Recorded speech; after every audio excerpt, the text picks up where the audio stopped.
Hello বন্ধুরা, আজকে আমি তোমাদেরকে দেখাবো হেনা করার সঠিক পদ্ধতি টিপস সহ।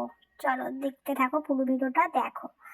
সবার ফার্স্টে আমি এখানে একটা সসপ্যানে জলটা গরম করে নিচ্ছি। এতে আমি 2 চামচ লিকার দেবো। তোমাদের ঘরেতে যেমনই চা পাতি থাকবে সেই চা পাতি 2 চামচ দিয়ে এটাকে ভালোভাবে ফুটিয়ে নেবে।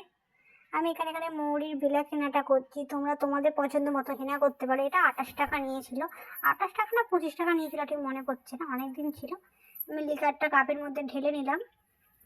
এবার একটা লোহার জিনিসের হেনাটা গুলতে হবে। লোহা কিংবা কাঁচের মধ্যে একটা হেনার পাত্র রেখে এটাকে সারা রাত ভিজিয়ে রাখতে হবে। কেউ কিন্তু ভুলে স্টিলের বাটিতে করবে না। স্টিলের বাটিতে করা কিন্তু ঠিক না, তাহলে তোমার চুলের কোনো উপকার পাবে না। তাই লোহা কিংবা কাঁচের মধ্যেই করতে হবে। তাই এখানে লোহার বাটির মধ্যে এটা ভালো করে এটাকে ফাটিয়ে নেবো। খুব কম কল অল্প করে দিয়ে ঠিক এইভাবে ফাটিয়ে রেখে দিতে হবে। এটাকে আমি সারা রাত চাপা দিয়ে রেখে দেবো।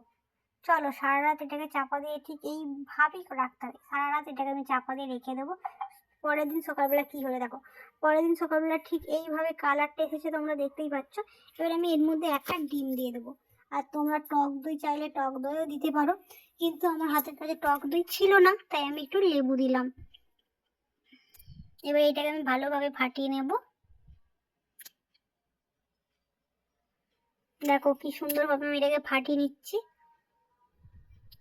এবার আমি এটা আমার চুলের মধ্যে মেখে নেবো। তার আগে আমার চুলের জোট আছে, জোটটা ভালো করে ছাড়িয়ে নেবো। আর অবশ্যই হেনা করার আগের দিনকে তোমরা মাথায় শ্যাম্পু দিয়ে দেবে।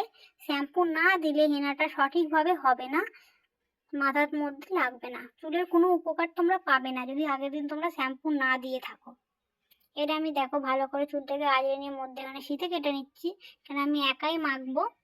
আর আমি একাই মাখি যতবার করি। তোমাদের বাড়িতে যদি কেউ থাকে তাহলে তাদেরকে বলবে মাখিয়ে দিতে, তাহলে আরোই ভালো হয়।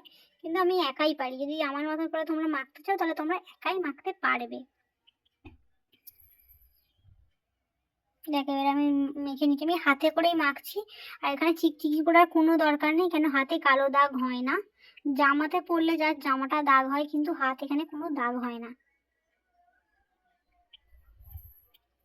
এবার আমি এটা ভালোভাবে মাথার মধ্যে মেখে নেব। দেখো আমি দুদিকে চুল ভাগ করে করে মাখছি, কিন্তু তোমরা এইভাবে দুদিকে চুল ভাগ করে মাখবে, তাহলে দেখবে গোটা চুলের মধ্যে তোমাদের জিনিসটা পড়েছে। আর এই সাইডটাও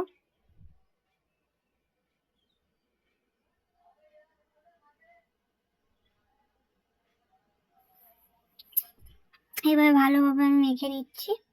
আর এটা অবশ্যই হেনাটা মাখার পর কিন্তু তোমরা কেউ শ্যাম্পু করবে না। এটা আমি 1 ঘন্টা রেখে দেবো। 1 ঘন্টা রেখে দেওয়ার পর শুধু কন্ডিশনার দিয়ে আমি মাথাটা ধুয়ে নেবো ভালোভাবে। কিন্তু আমি আজকে কোনো শ্যাম্পু করবো না, শ্যাম্পুটা আমি ঠিক 2 দিন পর করবো।